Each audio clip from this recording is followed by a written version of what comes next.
눈에 들어오지 않는 어려운 정치 이야기, 외면하고 싶은 복잡한 사회 이야기, 오늘의 시사를 인물로 풀어보는 뉴스메이커 시간입니다.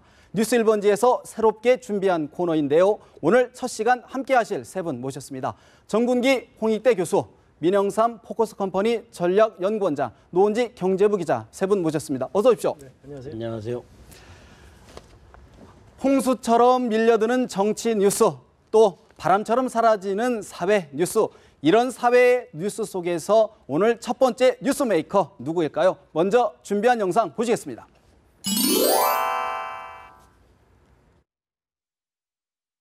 그리고 이번 공무원연금법안 처리 과정에서 공무원연금과 관계없는 세월호 특별법 시행령 문제를 연계시켜서 위헌 논란을 가져오는 국회법까지 개정을 했는데, 이것은 정부의 기능이 마비될 우려가 있어서 걱정이 큽니다.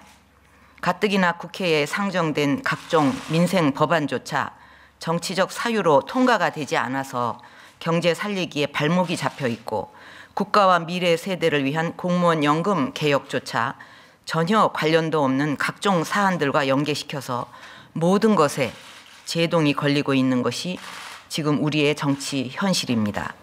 그런 상황에서 정부의 시행령까지 국회가 번번이 수정을 요구하게 되면 정부의 정책 추진은 악영향을 받을 수밖에 없고, 결국 그 피해는 고스란히 국민들에게 그리고 우리 경제에 돌아가게 될 것입니다.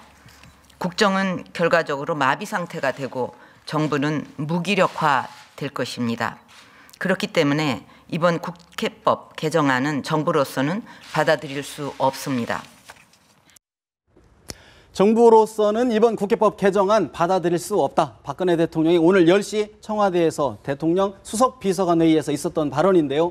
저희 출입 기자들이 볼 때 예상보다 굉장히 빨리 강하게 언급을 했는데요. 위원장님 어떻게 보셨습니까?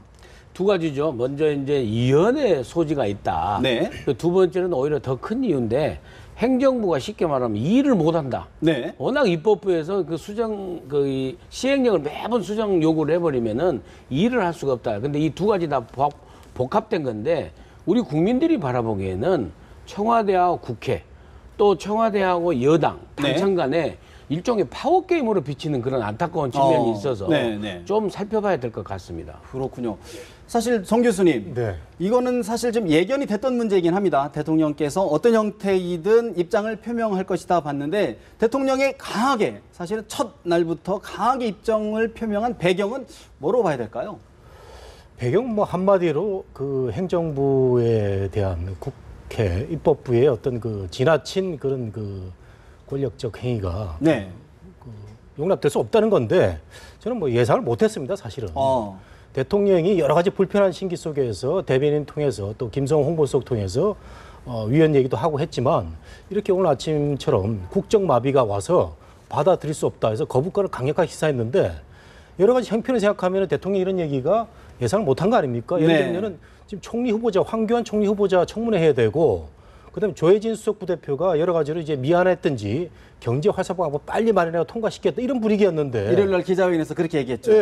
청와대에서 이제 대통령이 이렇게 얘기를 했는데, 어쨌든 저는 뭐 예상 못한 가운데서도 참 우리 그 정치가 예상치 않은 일로 또 아주 긴장 관계가 형성이 돼서 민생을 걱정하는 국민들 입장에서 좀 안타깝다, 이런 말씀 드리고 싶습니다. 그렇군요. 사실 그렇다 그러면 대통령이 이제 거부권을 행사하겠다는 시사를 했는데, 실제로 행사할 가능성이 있다, 아니면 어떻게 보면은 사실은 어떤 국회 차원의 압박 차원인지 어떻게 보고 계십니까, 교수님? 또 오늘 발언을 보면 상당히 그 강합니다. 국정 마비가 와서 받아들일 수 없다라면은 거부권 행사나 아니면은 다르게 또 그 헌법재판소 같은데 그 물어보는 이런 그 두 가지가 있는데, 권한쟁의 심판을 내겠다. 그렇죠. 근데 그 거부권 행사라는 거는 정말 그 행정부하고 입법부가 극단적인 상황에서 대통령이 내미는 카드인데, 그다음에 211명의 그 찬성 표결을 다시 재결을 뒤집을 수 있느냐, 이런 문제를 생각하면은 대통령의 거부권 행사가, 사실 많은 전문가들이, 우리 민원좀 마찬가지입니다만은 그 거부권 얘기 안 할 거라고 생각을 했는데 말씀을 하셨거든요. 이런 거 보면은 우리 대통령이 굉장히 원칙주의자고 카리스마 강해서 할지도 모를 것 같아요. 실패를 할 수도 있어. 친박 의원들 다 다독거려가지고 이거 위헌이 강하니까 틀림없다. 다시 한번 뒤집을 그런 시도도 있을 것 같은데, 어쨌든 매우 저는 그 입법 행정 충돌이 이 시점에서는 좀 그렇게 편안한 분위기는 아니다 이렇게 생각이 됩니다. 민 원장님은 어떻게 전망하십니까? 실제 예상은 못했죠. 근데 이제 네. 거부권 저렇게 하면 거부권 당연히 그 행사를 할 거라고 저는 봅니다. 근데 행사, 거부권 이제 수당. 왔을 때 문제가 되는 거죠. 그래서 제일 중요한 것은 결국에 무슨 친박이네, 유승민 원내대표네, 무슨 비박이네 이런 게 아니라 국민 여론이 가장 중요하다고 봐요, 저는.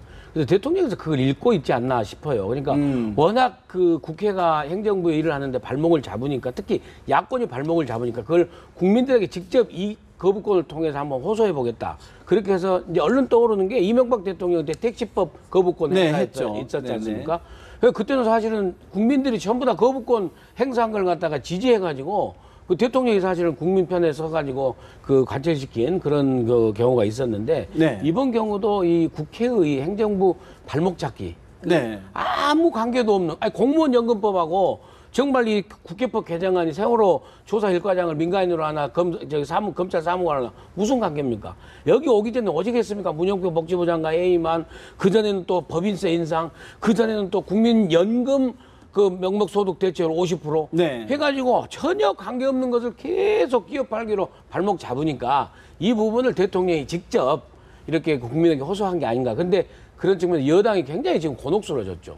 그렇다 그러면 사실 어제 조혜진 수석 원내 부대표도 얘기하기는 했는데 사실 자꾸 이렇게 끼어 팔기다 연계 전략이라고 얘기는 하지만 그렇다고 해서 여권 하고 싶은 것만 일방적으로 할 수 있느냐 야권도 사실은 해야 되는데 그걸 너무 이렇게 현실을 모르는 얘기다 이렇게 얘기했는데 이런 점 어떻게 보십니까? 그게 바로 협상력이죠. 네네. 그러니까 자기 표를 안 보여주고 계속 가면서 협상해서 최대한 얻을 수 있는 만큼 얻는 게 여당 원내대표든 야당 원내대표든 협상 책임자들은 바로 그게 정치력이라고 보입니다. 그러니까 유승민 원내대표 입장에서는 저는 충분히 이해가 가요. 이번에는 이제 원샷으로 생각을 한 것 같아요.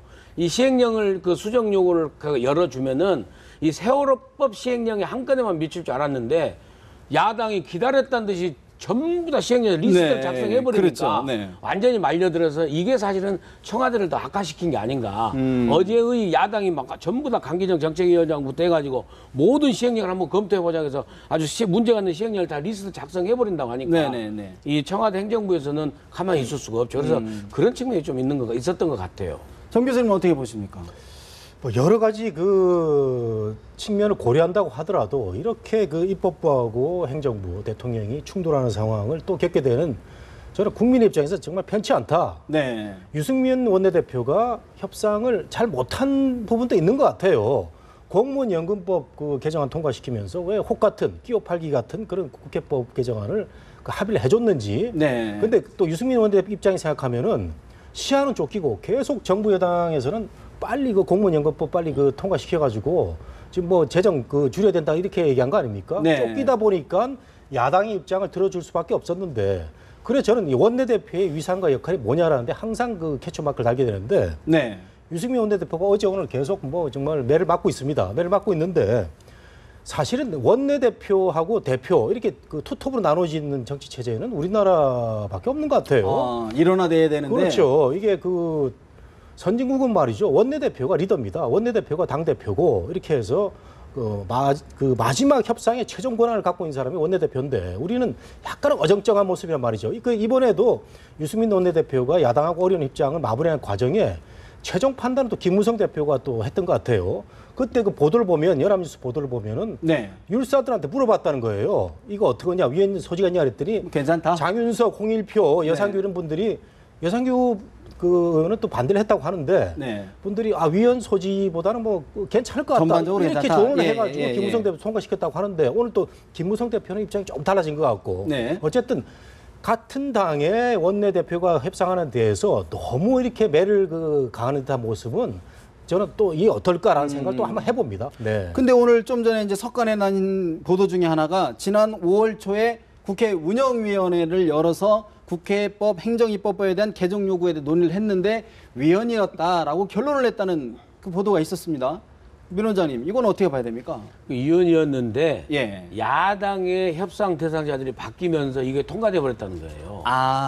그러니까 그 여당은 결국에 알고 있었으면서도 네. 원샷으로 이번 한 번만 해주고 왜냐하면 워낙 첨예하게 걸려 있어서. 정부 쪽에 이 공무원 연금법을 하도 통과시켜 개정 개혁 차원에서 해달라고 하니까 네. 유승민 원내대표 입장에서 이 공무원 연금법을 어떻게든 하려고 원샷으로 이거 한번 해준 것 같아요. 그게 야당이 더 크게 물어가지고 이렇게 오니까 문제가 된 것 같은데 네. 실질적으로는 여당 측에서는 위원회 그 가능성을 알고 있었다고 봐요. 아, 이미 알고 있었다. 예. 그렇다 그러면은 지금도 사실 당청 관계가 뭐 그렇게 좋은 건 아니지 않습니까? 사실 비박계 지도부하고 지금 청와대하고 좀 약간의 어떤 그 갈등 상황이 있는데 이번 일로 사실 그게 이제 더 격화되는 거 아닐까요? 그렇죠. 그렇게 그 진영 간에 또 어떤 묘한 긴장 관계를 흘러버렸는데 네. 사실 위원이냐 뭐 합헌적인 성격이냐는 그 당시에 그 운영위 회의도 그랬고 그 뒤에 열린 또 운영위 소위에서는 또 그 야당 의원들이 이거 아니다 해가지고 또 반대되는 의견이 나왔다고 하니까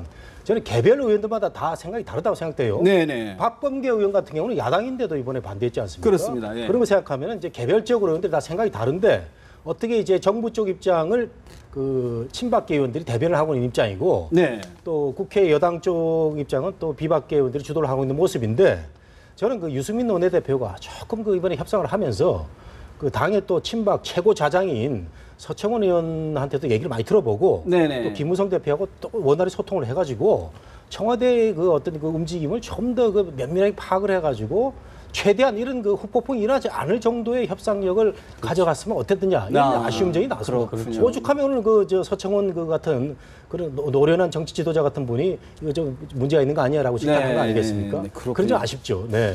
오늘 아까 좀 전에 문화일보 보도에 대해서 국회에서 사실관계가 조금 다르다라는 부분이 이제 계속 반박자 일어났다고 하니까 그 부분은 나오는 대로 다시 한번 정리해 드리도록 하겠습니다. 자, 이제 두 번째 이슈 메이커 한번 볼까요? 저희가 준비한 영상 보고 또 이야기 나눠보겠습니다. 화면 보시죠. 이 부분은 위헌이냐 아니냐 하는 것을 판단하기 중요한 일이기 때문에 당 기구에서 균형 감각인 간부과장도 불렀다가 한번 논의를 하고 또 우리 의원들이 거기에 대해서 또 알아야 되니까 그런 과정을 거치도록 하겠습니다. 그래가지고 또 대통령이 그런 말씀하셨으면 충분한 검토의 결과로 그런 말씀하신 걸로 생각을 하고 그리고 그것은 대통령의 뜻과 우리 당의 뜻이 다를 수가 없는 거죠. 정 교수님, 네. 자 지금 보면 김무성 대표의 수위가 약간 조절된 것 같아요. 사실은. 예, 수위 조절로도 볼 수 있지만 네. 그 국민들의 입장에서 보면은 조금 입장이 애매모호해졌다는 그런 애매모호하다. 예, 예. 처음에는 이제 그 유승민 원내대표가 갖고 있는 협상안에 대해서 최종적으로 그 당 대표로서 의견을 구할 때 이거 그 율사들한테도 물어보고 조금 전 인터뷰에서도 헌법학자들의 의견을 거친 거다 이렇게 얘기를 하면서도 네. 그 대통령의 뜻과 그 여당의 뜻이 다를 수 없다 이런 얘기를 했는데 네. 일단 그 김무성 대표는 그 대통령의 뜻을 매우 존중한다는 그런 차원으로 얘기를 한 것 같은데 네네. 그래서 이제 강제성 있는 부분이 있느냐 없느냐 이 부분을 이제 여당이 계속 강조를 해왔지 않습니까? 네. 강제성이 없는 거다라는 얘기를 하고 있고 협상을 주도한 유승민 원내대표조차도 강제성 없는 거라고 하고 있는데 이런데도 불구하고 청와대의 대통령 발언이 워낙 세다 보니까 지금 여당 지도부에서는 약간 놀란 것 같아요. 느낌이 네네네. 놀란 것 같아서 또 그 충돌을 하는 모습이 좋지 않게 보이니까 김무성 대표가 계속 낮은 자세로 대통령 뜻을 존중하겠다. 뭐 저는 좋아 보입니다. 이 뭐 저 강대강으로 가다가는 결국 자멸을 하는 거니까요. 네네. 서로가 또 여당 내에서도 원활한 커뮤니케이션으로 또 수를 또 내야 되겠죠. 근데 민 원장님, 사실 이런 중요한 고비고비 때마다 김무성 대표 어떻게 보면 뭐 속된 말로 좀 꼬리를 조금씩 내리는 그런 모습들을 여러 번 보여줬거든요. 이번 진위가 뭘까요? 여러분은 아니고 저번에 이제 상하이 개헌 발언 이후로 있었고. 그때 사실은 그 이후로 사실은 그 방향을 바꿔가지고 공무원 연금 개혁안을 총대를 김무성 맸다. 총대를 맨 거 아니겠습니까? 네. 근데 이번에는 이제 볼수록 결국에는 그 사전 조율이 안 돼가지고 아까 우리 정 교수가 말씀하신 대로 여당이란 거는 법률 사항이에요. 대통령, 행정부의 수반인 국가원수기도 하지만 행정부의 수반인 대통령이 속한 정당이 여당입니다. 그렇습니다. 그러면 여당이라는 것은 항상 대통령과 행정부와 뜻을 같이 해야죠. 공동 운명체예요. 법률상으로도 일테면 그렇습니다. 대통령이 탈당해버리면 여당이 없어지는 거예요. 사실상 여당만 있지. 그런 사례도 그렇기 많이 때문에 있고요. 예, 아까 정 교수가 말씀하신 대로 정말 여당 원내대표는 청와대와 정부가 항상 함께 가야 됩니다. 이걸 자기 개인의 어떤 정치적 그 어떤 그 소신이라든지 그런 것도 사실 접어야 될 때가 훨씬 더 많아요. 여당 원내대표는. 그런 숙명적인 관계라는 것을 유승민 원내대표가 좀 간과한 거죠. 거기서 사실은 김무성 대표는 이 유승민 원내대표가 총대 메고 가니까 살짝 빠져 있으면서 뒤에서 이렇게 도와주면서 대통령하고 유승민 원내대표 사이에서 되도록 이제 원만하게 해보려고 하는 그런 모양새다 보니까 자꾸 이런 그 스탠스가 나온 게 아닌가. 저는 그렇게 해석을 해봅니다. 예. 근데 한 가지 제가 의심이 드는 게 말이죠. 그럼 유승민 원내대표를 협상할 때 청와대하고의 어떤 채널이 없었느냐? 네. 청와대하고 협의를 안 거쳤냐? 이 과정을 우리가 의심을 하게 되는데 그렇지 않을 리가 없거든요. 그렇죠. 청와대하고 분명히 얘기가 오고 갔을 텐데 그렇다면은 이병기 실장은 어떤 역할을 했는지 뭐 정무수석은 없으니까 정무특보 지금 3명이나 있는데 어떤 역할을 했는지 결국은 이병기 실장이나 정무특보들이 대통령의 그 깊은 의중을 제대로 못했다는 거 아닙니까? 네. 결국 이런 그 오류가 난 상황이 후폭풍을 몰고 오는 건데 이런 점에서 저는 그 청와대 참모들이나 또 여당 지도부들 간에 그 정말 그 기탄 없는 그 소통이 제대로 필요하고 대통령도 말이죠. 네. 그 필요하면 그 참모들 거치지 않고 유승민 원내대표, 김무성 대표하고 직접 전화하고 통화해야 됩니다. 네. 근데 최근에 통화했다는 얘기가 없는데 그런 점이 좀 아쉽습니다. 대통령이 저는 그 진심은 이해를 하지만 항상 소통의 스타일 면에서 이런 후폭풍이 몰고 온다. 물론 대통령뿐만 아니라 두 사람도 이제 대통령과 직접 소통에 문제가 있다고 보는데 그런 점에서 빨리 소통하는 것만이 이 위기를 해결할 수 있다. 이렇게 생각이 됩니다. 대통령이 아직도 유승민 원내대표를 비서실장쯤으로 생각하고 계신 건 아닌지 뭐 농담입니다만. 그러면 안 되죠. 근데 사실은 그렇게 김무성 대표가 그런 조율을 한다 그러면 좋습니다. 당청 관계는 조율이 되겠지만 그렇다면 야당과의 관계는 또 어긋나는 거 아닙니까? 위원장님? 아, 당연하죠. 그러니까 결국에는요, 야당, 여당에서 청와대도 진짜로 꼭 다 잘한 것만 아닙니다. 그러니까 어찌됐건 간에 그 정무특보도 있었고, 그 다음에 친박 의원들도 있었으면은 여당의 의원총회가 있었을 거 아닙니까? 네. 여당의 의원총회에서 충분히 의견이 개진됐으리라고 봅니다. 이건 위원회 소지도 있고 행정부가 일을 못하게 되기 때문에 이렇게 해서 안 된다 의견이 있었으면은 그걸 잘 수렴해서 이 유승민 원내대표가 야당 이종걸 원내대표하고 수렴해서 했어야 되는데 네. 그 부분이 아쉬운 측면이 있고 또 하나는 야당이 너무 이렇게 그 세게 지금 나와가지고 이종걸 원내대표가 상당히 지금 된지 원내대표를 뽑힌 지 얼마 안 되고 이래가지고 상당히 저돌적으로 아주 그 강하게 나온 그런 강경 드라이브에 들어눕기 협상. 사실은 그렇죠. 네. 침대 축구라고 하지 않습니까? 네네. 거기에 유승민 원내대표가 좀 말린 측면이 있다. 그래서 지금 이종걸 원내대표는 상당히 지금 득이양양할 겁니다 아마. 예. 사실은 또 이제 6월 국회가 시작됐기 때문에 세월호 특별법 시행령을 놓고 여야가 좀 줄다리기를 하는 과정에서 정말 이번 협상이 잘 된 것인지 한번 좀 지켜봐야 될 것 같은데요. 자, 이번에 두 번째 이슈 여기까지 정리하고 세 번째 이슈로 한번 정리해 봅니다. 준비한 화면 보시겠습니다. 일부 미흡한 초동 대응으로 인해서 국민 여러분께 심려와 불안을 끼친 점에 대해서 송구스럽게 생각합니다. 앞으로 일주일간이 메르스의 확산이냐 진정이냐의 기로로 판단을 하고 있습니다. 특히 3차 감염을 막기 위해서 민간과 협조하여 전 국가적인 모든 역량을 집중하고 있습니다. 메르스와 같은 신종 감염병은 초기 대응이 매우 중요한데 초기 대응에 미흡한 점이 있었습니다. 자, 노 기자. 사실 국민들의 불안이 매우 높습니다. 처음에 메르스 이야기만 나왔을 때 이게 뭘까? 그냥 독감? 뭐 이런 정도로 사실은 뭐 전파력이 낮다고 그러니까 별로 걱정 안 했는데 지금 오늘까지 환자가 18명. 그럼 여러 단위 19명이라고 그러면 이 정도면 우리가 이제 중동하고 같은 수준이라고 볼 수 있는데 왜 이렇게 빨리 확산이 되는 겁니까, 이게? 네, 맞습니다. 지난달 19일까지만 해도 우리나라는 이제 메르스 바이러스 청정국이었거든요. 그런데 지금 불과 12틀 만에 세계 4위의 메르스 환자 발병국이 됐습니다. 예. 아까 말씀하셨지만 사우디아라비아 그리고 아랍에미리트, 요르단 그리고 한국 이렇게 네 번째 순서인데요. 이 초반에 보건당국이 메르스의 전파력이 이제 크지 않다라고 얘기를 했는데 현실은 정말 다르게 흘러왔죠. 예. 그래서 이 감염력이 왜 이렇게 빠른가 이런 것들을 좀 살펴봤더니 일단 처음에는 정부가 이런 오판을 했었고 그 초기 대응도 좀 부실했다는 그런 지적이 많았습니다.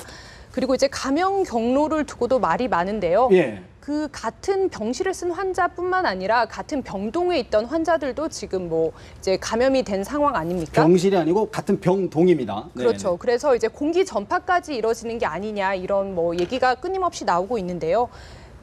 이렇게 뭐 짧은 기간에 환자가 급증한 이유에 대해서는 전문가들도 사실 본인들도 이유를 잘 모르겠다 이렇게 네. 얘기를 하고 있는 상황입니다.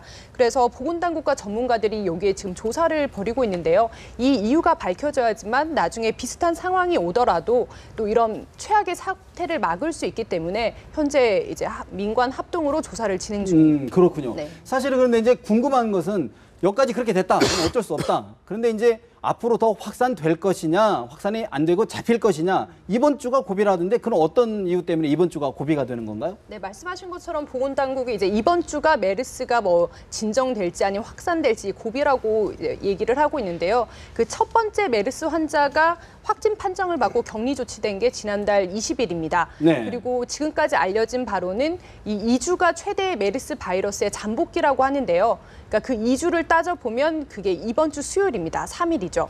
그래서 이 3일이 지나고 나서 새로운 환자가 나온다면 그것은 이제 메르스 바이러스가 2차 감염뿐만 아니라 3차 감염으로까지 네. 네, 번졌다는 것을 의미를 하는데 사실 3차 감염으로 가면 정말 이게 통제 불능의 상황이 될 수가 그렇게 있거든요. 되겠죠. 네. 3차 되면 이제 기하급수적으로 전파자가 계속 늘어난다는 이야기인데 사실은 이 즈음에서 정부의 늑장 대처에 대해서 꼬집고 짚고 넘어가 않을 수가 없는데 왜 이렇게 늦은 겁니까?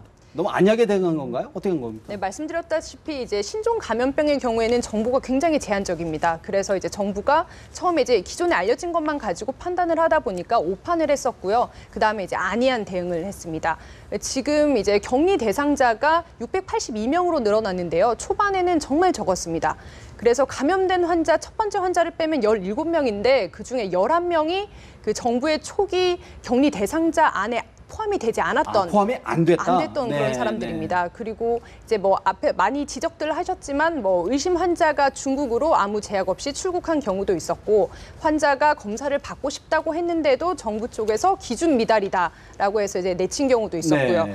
그래서 뭐 이제서야 늦장 대응을 하고 있는데 고위험군은 따로 시설에 격리 조치를 하겠다. 그리고 출국 제한 조치를 하겠다. 이런 것들을 내놓고 있는데 어쨌거나 사태가 진정된 다음에는 이 전면적으로 좀 개혁이 필요하지 않나 이런 생각이 그렇군요. 듭니다. 네. 민 원장님, 사실 하나 좀 궁금한 게 있는데요. 정부가 이제 뒤늦게 사과도 하고 오늘 대통령이 수석 비서관 회의에서 강하게 얘기를 했는데 사실은 지난주 26일에 대통령 국무회의가 있었는데 메르스 관련해서는 오늘 대통령의 발언이 처음입니다.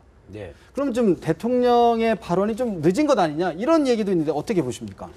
그러니까 결국에 주무장관이 주무부처에서 안건으로 보고를 갖다가 이게 늦췄던 거죠. 야. 그리고 이제 청와대 참모들은 주무부서에서 행정부에서 장관실에서 안 올라오더라도 또 비서관실에서도 챙겨야 될 거 아닙니까? 그렇죠. 거기서 결국에는 뭐냐면 정부 당국이 청와대 포함해서 안이했다. 안이하게 생각했다. 그리고 이게 아까 그 노 기자가 얘기하신 그 오판이 의료진만 오판한 게 아니라 의료진의 오판을 근거로 모두가 우리 행정 당국이 안이한 대처를 하게 됐다. 이렇게 그 해석이 가능합니다.